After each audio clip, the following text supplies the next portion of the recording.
那个走这边，这边去资料室借。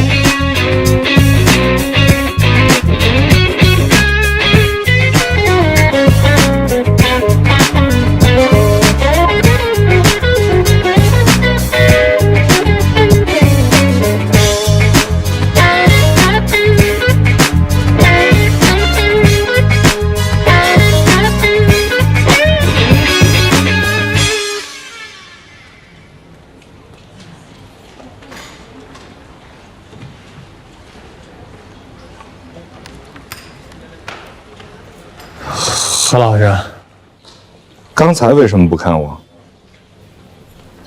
何老师，您昨天问他的好像是为什么看着您？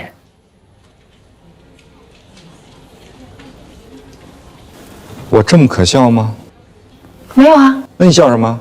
我这是在表达我的善意。我提醒你啊，不管是谁在这做助理，给哪位律师做助理，他将来是否可以留在我们律所，我是有发言权和否决权的。懂了，谢谢您的提醒。你别觉得有罗宾罩着你，你就可以目空无人啊！我从来都没这么想过。罗宾在哪儿发现了你啊？到我们这儿来当助理是要填履历表的，我为什么没看到你的履历表？你哪个学校的？你们老师是谁？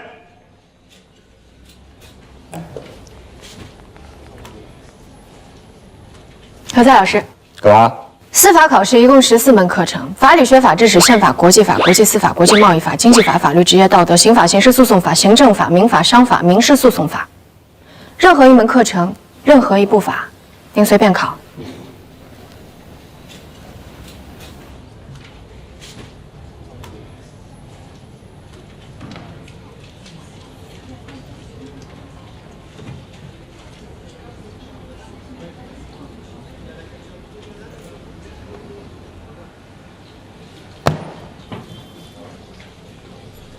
中华人民共和国行政诉讼法全文。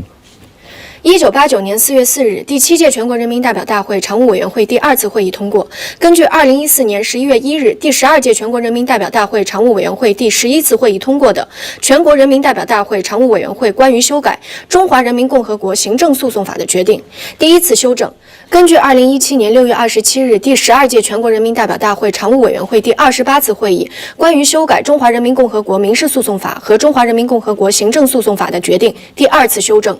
第1条，为保证人民法院公正及时审理行政案件，解决行政争议，保护公民、法人和其他组织的合法权益，监督行政机关注释法学派。1135年，意大利北部查士丁尼学说汇纂原稿的发现揭开了序幕。意大利波隆亚大学最先开始了研究，他们采用注释的方法进行研究，因此被称为注释法学派。评论法学派。评论法学派的形成于14世纪的意大利，该学派的宗旨是致力于罗马法和中世纪西欧社会司法实践的结合，以改造落后的封建地方习惯法，使罗马法的研究和适用有了新的发展。司法一词的来历。中国古代并无司法这一概念，司法一词是我国清朝末年从西方引进的，仿大陆法系德日制度。司法权及审判权虽然审检合属，但是检察部门受专门负责司法行政的法部领导。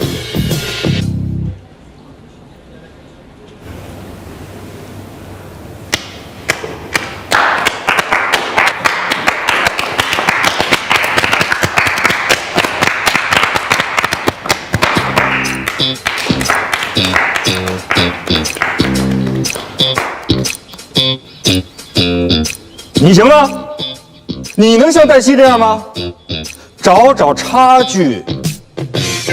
还有你，我上大学的时候可以，现在复习也行。何笑老师，今天有您的快递。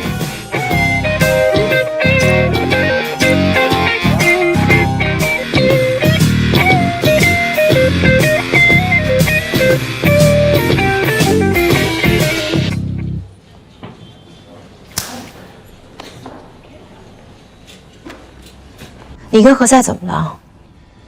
他不喜欢我的笑容，而我又实在没有办法让他笑得满意。他到行政那边投诉，说以后要由他管理所有的助理律师和实习律师，谁都不能例外。黛西除外，我跟丰毅说好的。这个黛西到底是什么来路啊？你怎么老问这个问题？因为你为了他得罪了任小年啊。是任小年得罪我。他自以为自己很有钱，可以不把任何人放在眼里。我不需要服务这种客户，我有这个权利。这个台戏真的没有任何背景。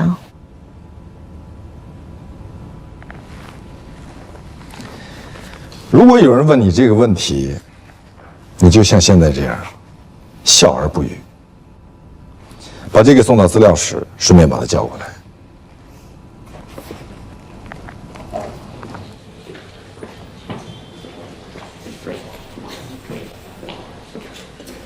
什么呀？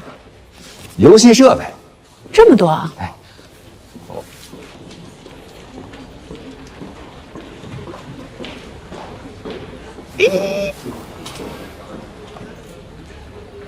罗宾找你。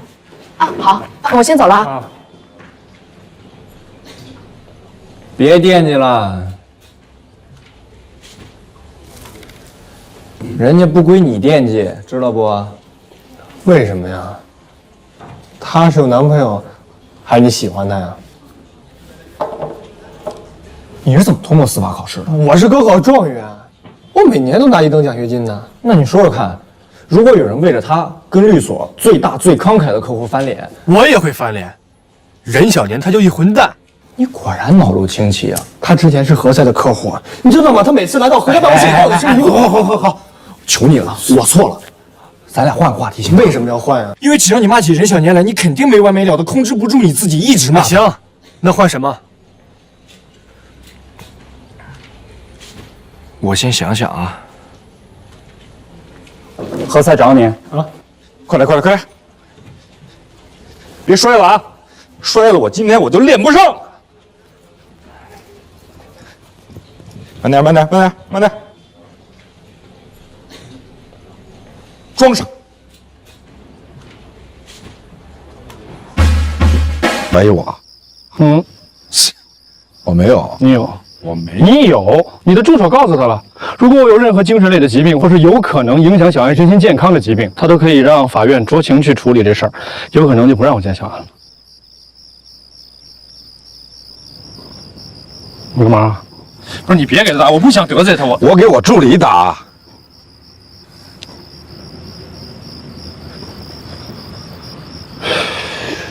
电话。你看，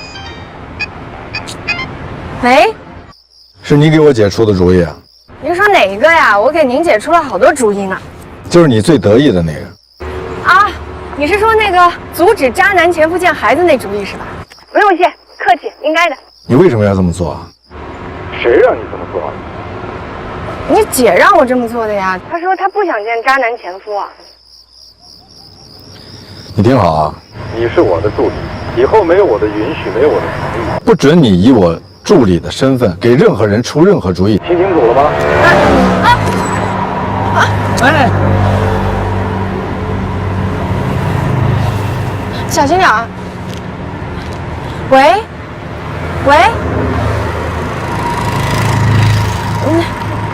看一下。喂。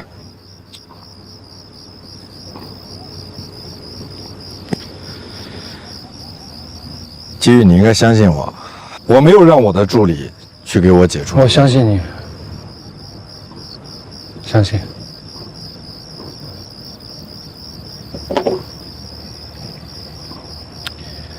对不起啊，什么对不起啊？应该是我跟你说对不起。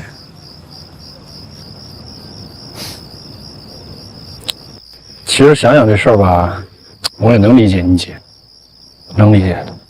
能理解。那我想请问，你成天能理解这个，能理解那个，那你是想见小安还是不想？我想见小安，我很想，我做梦都想。我想，我知道你姐什么脾气，我不想得罪她，我不想惹毛她。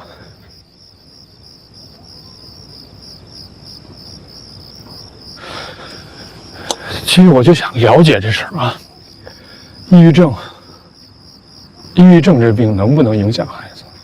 会不会影响他的身心健康？如果真的影响他，我可以考虑我不见小安，我能做到。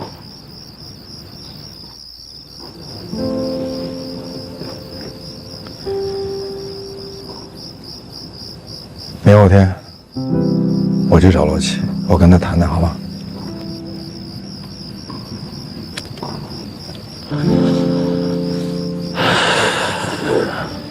别想那么多了，一会儿有时间给我打电话，我陪你来多打打球，没事的。你不说了吗？我被人骗的时候才能找你。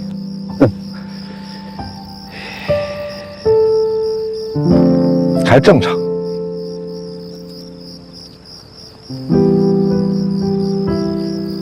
罗宾他绝对不可能是这种人。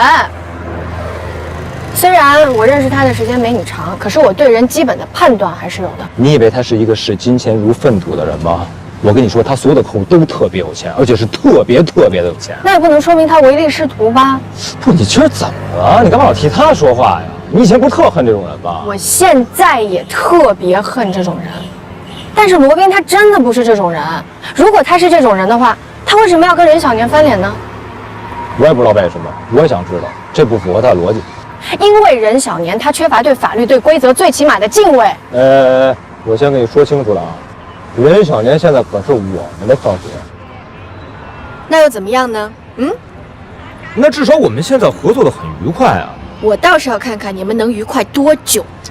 能不能不一言不合扭头就走啊？不是，我要赶紧去找罗琦了。哎，那我跟你一块儿去呗。我不能背黑锅了，你走吧，你赶紧的。哎，来了啊！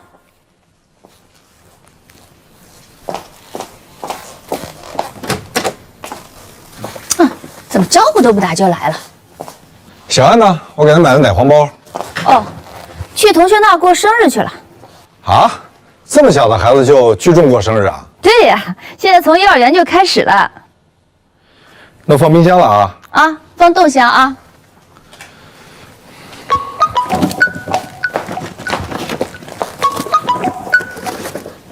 喂，啊，对，我是罗小安的妈妈。你们快结束了是吧？那我马上过来接她，谢谢您啊，一会儿见，哎，再见。你刚才说什么？什么小安？她那个马上要结束了，我们去接她。你跟我问她去你刚才说什么小安？罗小安啊？罗小安，你把姓改了？对啊，那你改姓这事儿，季玉知道吗？她不需要知道。他怎么不需要知道啊？他是小安的父亲。季玉跟我说，你不让他见孩子是吗？对啊，为什么？因为现在季小安已经不见了，现在只剩下罗小安了。姐，你不能这么做，你不能这么做，你知道吗？我知道你们是兄弟，所以这件事情我也不准备告诉你。所以你就去找我的助理了，是吗？对啊，你助理挺好的，人好心好，也非常能干，这小嘴巴巴巴的，可不比你当年差。我告诉你，以后你不要再找他，我也跟他说了，不让他管你的事儿。行，不找他了。我忘了我弟弟是胳膊肘往外拐的。姐呀，你听我的，你不能这么做，你真的不能这么做。罗大律师，我现在已经这么做了。那也不行。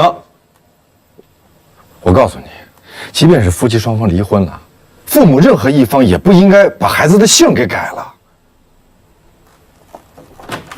那就去告吧，把灯关了。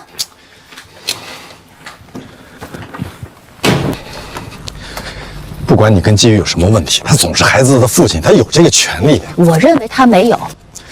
这是法律赋予他的权利，不是你说没有就没有。你在跟我说法律吗？对，我在跟你说法律。你再这样，他可以告你的。那为什么不告我呀？那是因为他不愿意伤害你。那就让他伤害自己吧。你真的不能这样，你不能再刺激他了。他刚好一点点，所以不能见孩子，这个病得慢慢养。哎，你去哪儿？你告诉我，我去送你。咱们路上说好吗？不要，我不想听你唠叨一路。而且我告诉你，我之所以这么跟你说，就是不希望你后悔，你知不知道？我后悔的事情已经做得很多了，不差这一件。你怎么？你让开点啊，小心我压到你的脚。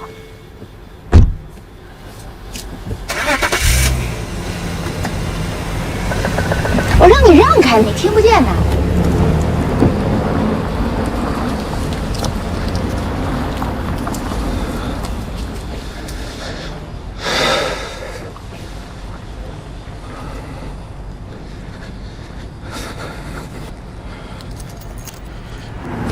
师傅，就这儿，停。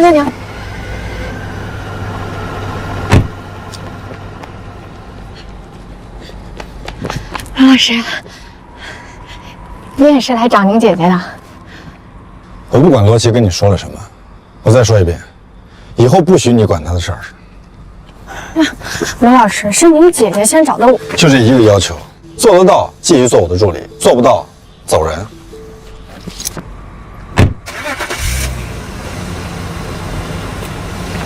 如果决定了继续做我的助理，马上去了解一下夫妻离婚之后孩子改姓的法律知识，明天一早给我。靠边边，别压你脚。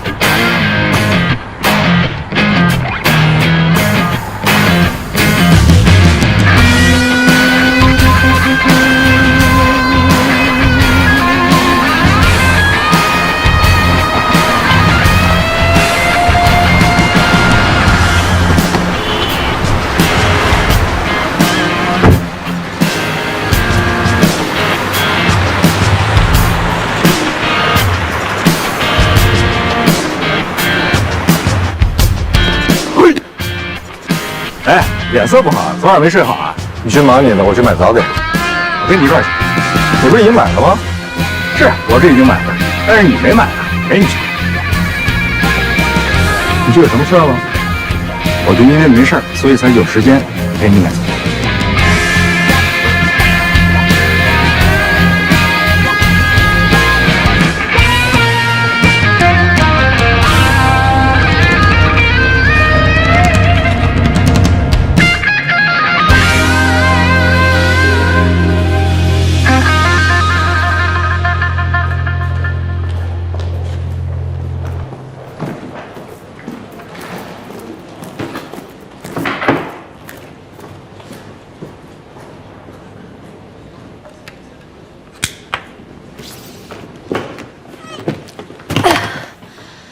这些都是我已经做好的，一会儿他来了，麻烦你给他。你这是要离开？